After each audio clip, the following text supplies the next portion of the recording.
नमस्कार, आप देख रहे हैं न्यूज 9 भारत और मैं हूं आपके साथ अशोक चौहान। देश और दुनिया की तमाम खबरों पर आइए डालते हैं एक नजर। आजमगढ़ नगर की पुरानी सब्जी मंडी स्थित भाजपा प्रत्याशी अभिषेक जायसवाल देनू के कार्यालय का प्रदेश के कृषि मंत्री सूर्य प्रताप शाही ने फीता काटकर शुभारंभ किया और विधि विधान से पूजन अर्चन के साथ मंत्रोच्चारण के बीच कार्यालय की शुरुआत हुई।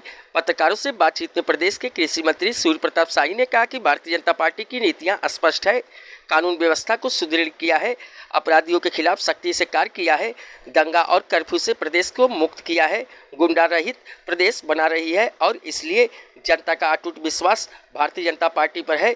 बीजेपी सुशासन और विकास को मुद्दा बनाती है और जब भी शासन में आई है इस तरह के कार्य को गति प्रदान की है। मुख्यमंत्री योगी आदित्यनाथ ने प्रत्येक जनपद में वहां के समेकित विकास को लेकर विविध योजना तैयार की है। सड़कों, बिजली, नाली, नापदान की व्यवस्था को दुरुस्त किया है। आजमगढ़ में योगी जी ने विश्वविद्यालय की स्थापना कराई है।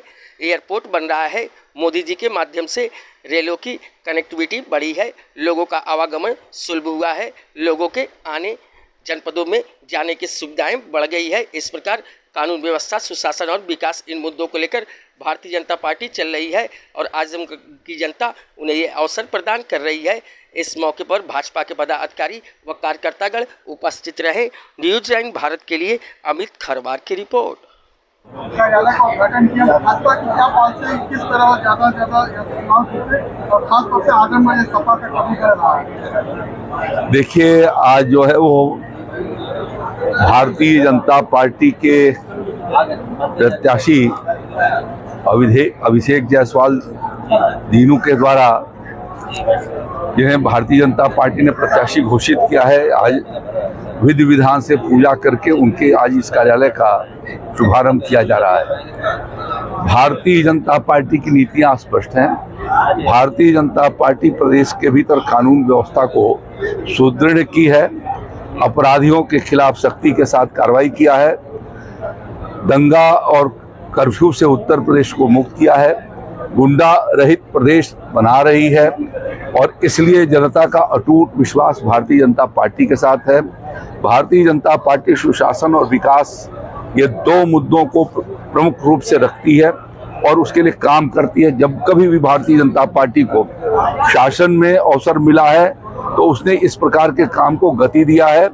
पिछले 6 वर्षों के भीतर योगी आदित्यनाथ जी की सरकार ने उत्तर प्रदेश के सभी जनपदों के भीतर एक सुनिश्चित और समेकित विकास की दृष्टि से वहां पर विविध योजनाओं को ला करके बेहतर वहां की सड़कें, वहां बिजली की व्यवस्था को ठीक करना, लोगों के नाली नापदानों की व्यवस्था को ठीक करना, आजमगढ़ के भीतर एक विश्वविद्यालय की स्थापना का काम शुरू किया जाना, यहाँ के एयरपोर्ट को गतिशील करना जिसकी वजह से एयर कनेक्टिविटी बढ़ाई जा सके। मोदी जी की सरकार ने विभिन्न रेलों और ट्रेनों के माध्यम से आजमगढ़ की कनेक्टिविटी को बढ़ाई हुई है और उसके माध्यम से लोगों का आवागमन सुलभ किया है। यहाँ से वाराणसी जाना या गोरखपुर जाना या गाजीपुर जाना या लखनऊ जाना वह बहुत आसान कर दिया है। तो स्वाभाविक रूप से जनता विकास पर, कानून व्यवस्था पर और हर आदमी को अपने जान जहान से के सुरक्षा के प्रति सतर्कता रहती है। तो इस तरीके से विकास, कानून व्यवस्था और सुशासन, ये तीनों को देकर के उत्तर प्रदेश के नागरिकों को एक बेहतर नागरिक जीवन दिए जाने का प्रयास योगी जी की सरकार ने किया है और आजमगढ़ में भी वह अवसर भारतीय जनता पार्टी को मिलने जा रहा है। हमारे अभिषेक जायसवाल दीनू के द्वारा उनकी मां 12 से लेकर के 17 तक टाउन एरिया नगर पालिका की चेयरमैन रही और आने वाले दिनों में दीनू जायसवाल भी एक प्रभावी भूमिका उसके भीतर रखेंगे।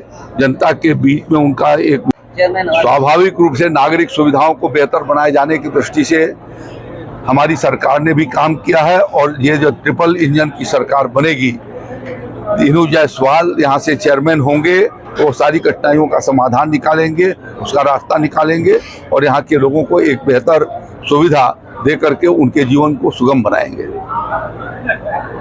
धन्यवाद। यहाँ खबरों का सिलसिला कभी नहीं थमता। सिर्फ और सिर्फ बने रहिए न्यूज 9 भारत पर। अब चाहूंगा इजाजत। नमस्कार।